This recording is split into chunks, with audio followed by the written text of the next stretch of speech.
1858 को हमें डायरेक्ट आना चाहिए था चार्टर एक्ट में, लेकिन 1858 के आने से पहले बीच में बहुत से घटनाएं घटी जिसको कॉन्सेप्ट क्लियर करना अनिवार्य था।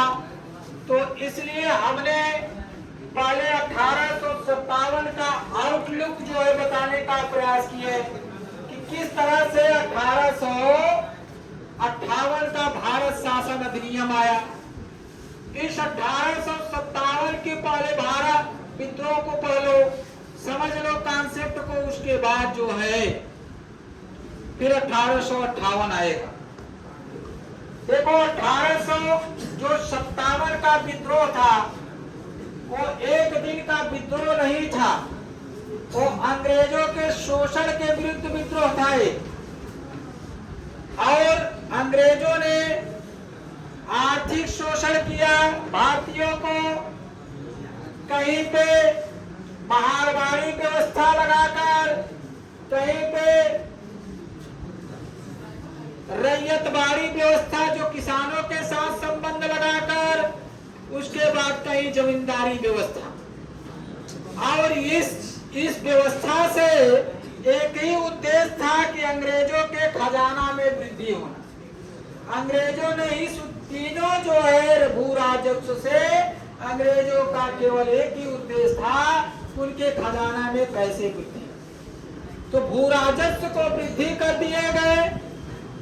जमींदारी व्यवस्था में जमींदारों के साथ संबंध बनाया गया, उसमें सूर्यास्त कानून लाया गया कि निर्धारित समय पे अगर आप लगान को नहीं दे रहे हैं तो आपकी जमींदारी वो छीन कर दूसरे को दिया जाएगा।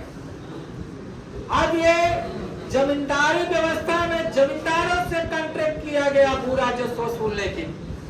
महालवाड़ी व्यवस्था में ग्राम को वसूला, पूरे ग्राम को जो मुखिया होता था वो जिम्मेदार होता था। और रैयतवाड़ी माने किसान होते हैं, तो रैयतवाड़ी व्यवस्था में किसानों से संबंध डायरेक्ट बनाया गया और कहे कि आप ही वसूल कर दीजिए, लेकिन भू राजस्व का दर ऊंचा रहता था और किसान के फसल को वृद्धि सुधार के लिए कुछ भी प्रयास नहीं किया।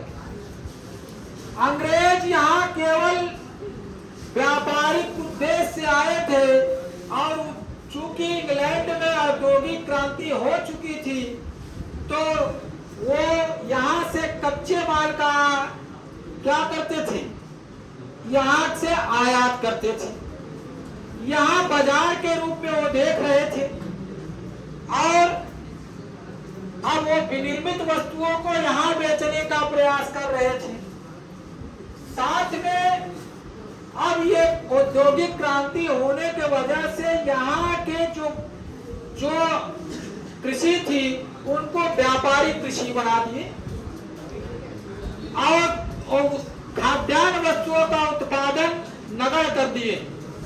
उनको केवल अपने उद्योग के लिए कच्चा माल की जरूरत थी, तो यहाँ व्यापारिक अपना उपनिवेश भारत को देगा। अब किसान मजबूर होकर, जो किसान थे वो छोड़ दिए कृषि करना, जो जमींदार थे वो कृषक बन गए। इस तरह की शोषणवादी आर्थिक शोषणवादी नीति से परेशान होकर अब ये किसान, जमींदार और अन्य लोग जो है इसके विद्रोह के लिए उतारू हो गए। ये आर्थिक विद्रोह हुआ। दूसरा सामाजिक और धार्मिक विद्रोह एक कारण 1857 का बना। धार्मिक विद्रोह में चूंकि भारत में रूढ़िवादी वर्ग भी थे, 1833 में भले ही लॉर्ड विलियम बेंटिंग ने सती प्रथा को समाप्त कर दिया चार्टर एक्ट में। चार्टर एक्ट के तहत लॉर्ड विलियम बेंटिंग राजा राम मोहन राय से मिलकर सती प्रथा का अंत कर दिया और इस प्रकार से, लेकिन जो रूढ़िवादी वर्ग थे वो इसके सुधार के पक्ष में नहीं थे। उनको लगा कि सती प्रथा को समाप्त कर दे रहे हैं, विधवा विवाह को पुनर्जीवित कर दे रहे हैं, बाल विवाह को समाप्त कर दे रहे हैं, इससे हमारी धार्मिक भावना को आहत पहुंच रही। साथ साथ में जो भारत के जो सैनिक थे वो समुद्र पार करने में वो अपने कुल से अलग होते थे। समुद्र पार करना उनको मना था। ये धर्म में समाहित था कि अगर आप समुद्र पार कर देते हैं तो आप अपने कुल धर्म से अलग हो जाएं। तो इसमें धर्म की आहत पहुंची और साथ साथ में तिलक लगाना भी मना कर दिए गए और मुसलमानों को भी शोषण किए। सभी का जो है धार्मिक भावनाओं को आहत पहुंचे। ईसाई धर्म के प्रचार करने का प्रयास किए। जेलों में जाकर सैनिकों, जेलों में जाकर जो जेल के कैदी थे उनसे मजबूर करके ईसाई धर्म को प्रचार करने का प्रयास कराया गया। साथ साथ में वहां पे जो निम्न दबे कुचले वर्ग थे, विधवा थी या अन्य थे, जो उनको अलग करके ईसाई बना दिया गया, उनको छूट दे दिया गया। और चूंकि धार्मिक एलिजिबिलिटी एक्ट के तहत, रिलीजन एलिजिबिलिटी एक्ट के तहत अगर आप ईसाई धर्म को स्वीकार कर ले रहे हैं तो आपको किसी प्रकार की प्रताड़ना नहीं मिलेगी। आप गोद लेने के लिए सक्षम, आप गोद लेने के लिए सक्षम है, आपको छूट भी दे दिया जाएगा। और इस तरह के धार्मिक और सामाजिक भावना को भी ठेस पहुंची। और सैनिक जो थे, सैनिकों में भी यूरोपीय सैनिक, जो अंग्रेज के सैनिक थे, उनको वेतन ज्यादा मिलता था। उनको वेतन 1106 रुपया लगभग मिलता था। 1106 रुपया, वही भारतीय सैनिकों को 156 रुपया प्रति माह मिलता था। और जबकि कार्य सबसे ज्यादा भारतीय सैनिक किए जाते थे, वेतन में विभिन्नता थी और कभी भी भारतीय सैनिकों को उच्च पद पे नहीं रखा जाता था, बल्कि उनको किस पे, सिपाही, अन्य जो है, जो निम्न सिपाही से भी नीचे होते थे, उन पे उनकी नियुक्ति होती थी। इस प्रकार से जो भावनाएं थी पूरी तरह से ठेस पहुंची इन सबको। ये सैनिकों की भावनाओं को ठेस पहुंची और डाक अधिनियम पारित कर दिया गया। डाक अधिनियम में यह कह दिया गया कि आपका जो है शुल्क बढ़ा दिया जाएगा। तो डाक किसके लिए? सैनिकों के लिए। तो सैनिक इसमें विद्रोह किए और साथ साथ में डलहौजी की जो हड़प नीतियां थी वो भी बहुत काम दिया गया। सतारा, जयपुर, सियालकोट, अन्य जो है उसको विलय कर लिया गया और उनके साथ शर्त रख दिया गया कि हमारे अतिरिक्त किसी सैनिक को आप रखेंगे नहीं। अगर आप रखते हैं तो मुझे पूरी आपके हर राजाओं की गतिविधियों की मुझे जानकारी होना। इससे उब करके एक चिनगारी का काम किया। तत्कालीन कारण आया। वो चिनगारी का काम कौन किया? वो गाय और सुअर की बनी हुई चर्बी से जो इनफील्ड राइफल था, अब नई जो है गोलियों का प्रयोग किया गया और पुरानी बंदूक ब्राउन बेस के स्थान पर न्यू इनफील्ड राइफल का प्रयोग किया गया। इस न्यू इनफील्ड राइफल में जो गोली लगती थी उसको जो है सुअर और मांस, गाय के मांस की चर्बी से बनी होती और इससे हिंदू मुस्लिम दोनों हाथ होते। सुअर से मुस्लिम, गाय से हिंदू, दोनों की धार्मिक भावनाओं को ठेस पहुंचाना उनका उद्देश्य था। और इस प्रकार से अब ये क्या किए पूरी तरह से ये जो अंग्रेजों ने न्यू एनफील्ड राइफल का प्रयोग कर रहे हैं उससे क्या हो रहा है, उनके धार्मिक भावनाओं को ठेस पहुंच रही। अब इसी में एक मंगल पांडे जो बलिया का उत्तर प्रदेश का निवासी था, वो 34वीं रेजिमेंट का सैनिक था, सिपाही था, उसने बैरकपुर में इस न्यू एनफील्ड राइफल का प्रयोग करने से मना कर दिया। क्या कर दिया? मना कर दिया, कहा मैं इसका कार्य नहीं करूं। अब वहां पे पहली बार विद्रोह का शुरुआत 29 मार्च 1857 को हुई। 29 मार्च 1857 की हुई। वो कहाँ हुई? बैरकपुर में। कहाँ हुई? कौन किया? मंगल पांडे जो बलिया उत्तर प्रदेश का निवासी था, वो 34वीं रेजिमेंट का साधारण सिपाही। क्या था? इसने अपने जो लेफ्टिनेंट बाग की हत्या कर दी। इसने लेफ्टिनेंट बाग की क्या कर दी? इसने लेफ्टिनेंट बाग की हत्या कर दी। किसकी हत्या कर दी? लेफ्टिनेंट बाग की। लिख लो, लेफ्टिनेंट बाग की क्या कर दी? हत्या कर दी। अब 8 अप्रैल 1857 में मंगल पांडे को सार्वजनिक स्तर पे फांसी दे दिया गया। मंगल पांडे की जो फांसी देगा, ये सैनिकों और देश में एक विद्रोह की उबाल हो गई। पूरी तरह से सभी जगह विद्रोह चालू हो गया, लेकिन यह विद्रोह छिटपुट का हुआ, इसलिए सफल नहीं। अब यही विद्रोह 10 मई, यह विद्रोह 10 मई 1857 को 10 मई यह विद्रोह 10 मई 1857 को मेरठपुर में विद्रोह का शुरुआत हुआ। मेरठ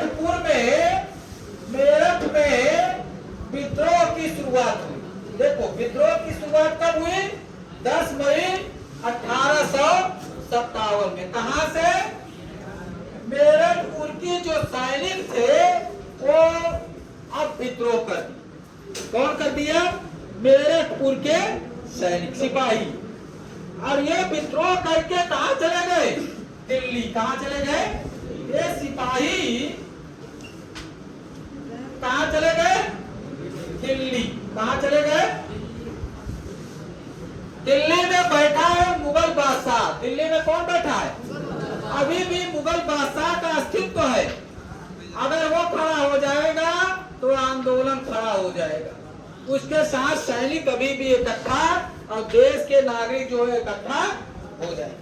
तो उस समय मुगल बादशाह जो था वो तो कौन था? बहादुर शाह जफर था। कौन था? बहादुर शाह सेकंड, द्वितीय जफर था। बहादुर शाह जफर दिल्ली में बैठा हुआ मुगल बादशाह तो भले पेंशनर का था, क्या हुआ, लेकिन उसका प्रतीक चिन्ह तो था। अब ये सैनिक गए और ये 82 वर्ष का उस समय था। कितने वर्ष का था? 82 इयर्स का था। कितने? 82 वर्ष का बुढ़ा खड़ा हो गया। कहा चलिए हम साथ में लड़ेंगे। और सैनिकों ने लड़ा, बाद में पराजित हुआ और इनको जो है पूरी तरह से पराजित होने के बाद अब बादशाहत का पद समाप्त हो जाएगी। क्या हो जाएगी? बादशाहत का पद समाप्त हो जाएगी। इस प्रकार से अनेक जगह भी विद्रोह हुआ, लेकिन अब 1857 का जो विद्रोह हुआ उस समय जो प्रतीक पूछता है क्या क्या, 1857 के विद्रोह के समय प्रतीक चिन्ह क्या थी? रोटी और कमल थी। प्रतीक चिन्ह क्या थी? रोटी और रोटी तभी सुरक्षित है जब अंग्रेज यहाँ से जब देश सुरक्षित होगा तब रोटी सुरक्षित होगा। कमल एकता का प्रतीक है, कमल एकता का प्रतीक है।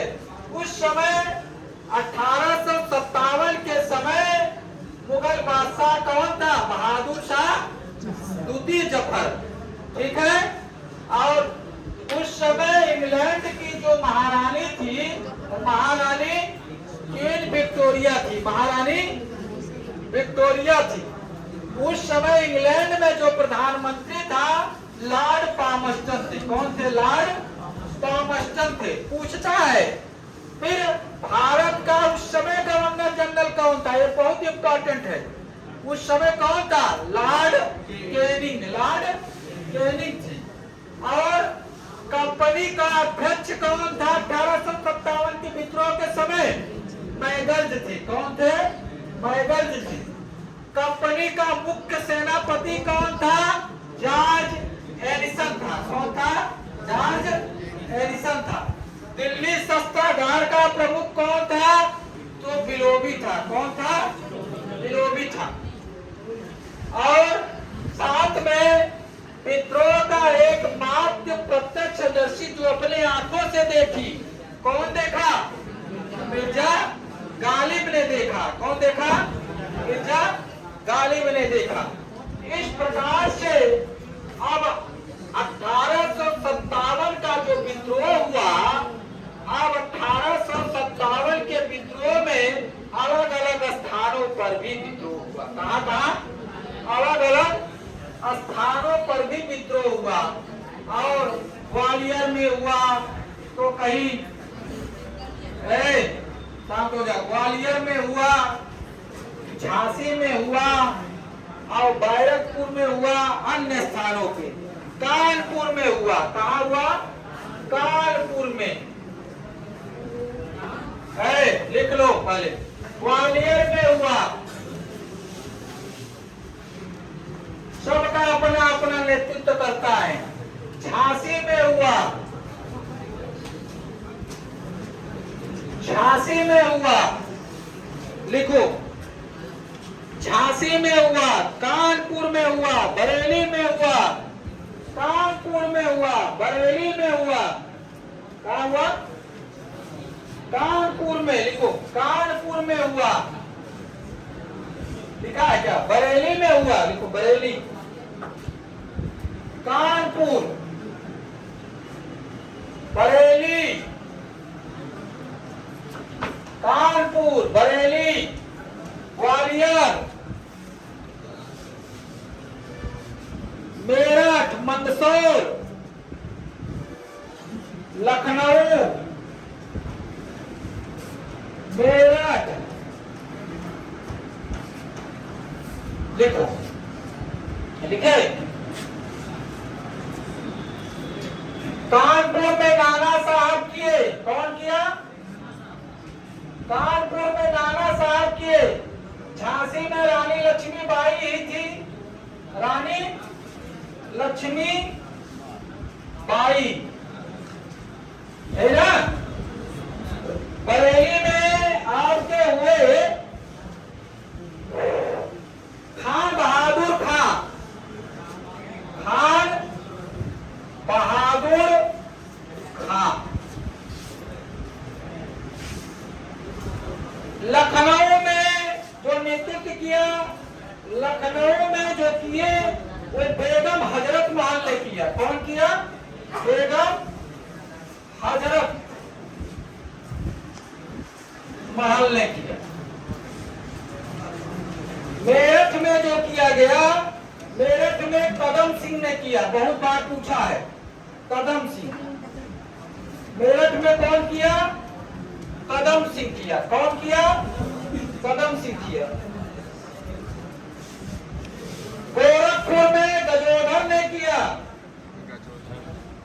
इलाहाबाद में लियाकत अली ने किया। गोरखपुर में गजाधर ने किया। गोरखपुर में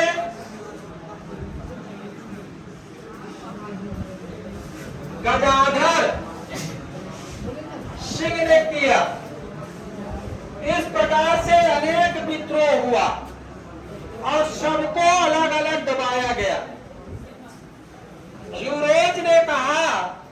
जब रानी लक्ष्मीबाई को ग्वालियर में पराजित किया तो कहा कि यहाँ पे जो मरने वाली महिला है वो विद्रोहियों में एकमात्र मर्द है। क्या है? एकमात्र। ये गजाधर, मेरठ में कदम सिंह, बेगम हजरत महल, बरेलवी में जो है खान बहादुर खान, कानपुर में नाना साहब नेतृत्व किए, गोरखपुर में गजाधर सिंह ने किया, और रानी लक्ष्मीबाई और तात्या टोपे कहाँ किए? कहाँ किए? झांसी में किए। कहाँ किए? झांसी में किए। इस प्रकार से इलाहाबाद में लोग अलग अलग किए। ठीक है। इस प्रकार से जो विद्रोह हुआ 1857 का विद्रोह जो हुआ अलग अलग स्थानों पे। अब इसमें कुछ इतिहासकारों ने इस विद्रोह के बारे में कुछ कमेंट किए। क्या किए? कुछ टिप्पणियां दिए। ये विद्रोह क्या था? ये विद्रोह क्या था? लिखवा दे रहे हैं इनको। अब जो बेंजामिन ने कहा कि 1857 का विद्रोह एक सैनिक विद्रोह था। क्या लिखा है? बेंजामिन ने कहा कि 1857 का विद्रोह क्या था? एक सैनिक विद्रोह था। क्या था?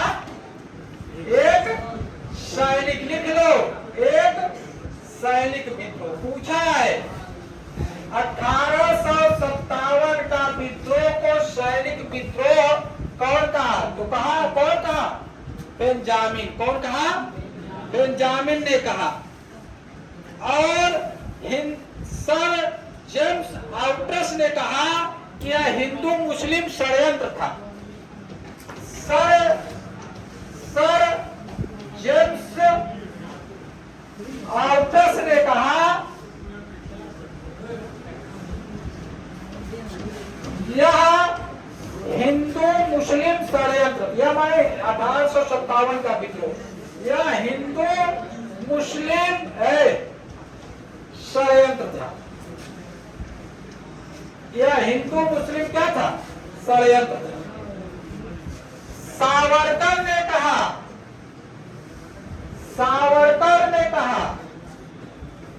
सावरकर ने कहा कि भारत का स्वतंत्रता संग्राम था। यह भारत का स्वतंत्रता संग्राम था। क्या था? यह भारत का क्या था? स्वतंत्रता। पीआर होम्स ने कहा यह बर्बरता और सभ्यता के बीच युद्ध है। पीआर होम्स ने कहा यह बर्बरता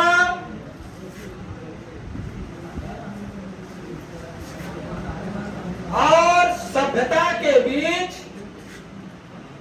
और यह बर्बरता और सभ्यता के बीच युद्ध था।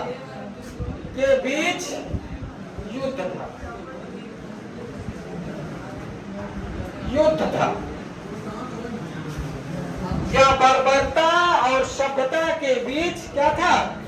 युद्ध था। ब्रूस नार्टस ने कहा यह नागरिक विद्रोह था। ब्रूस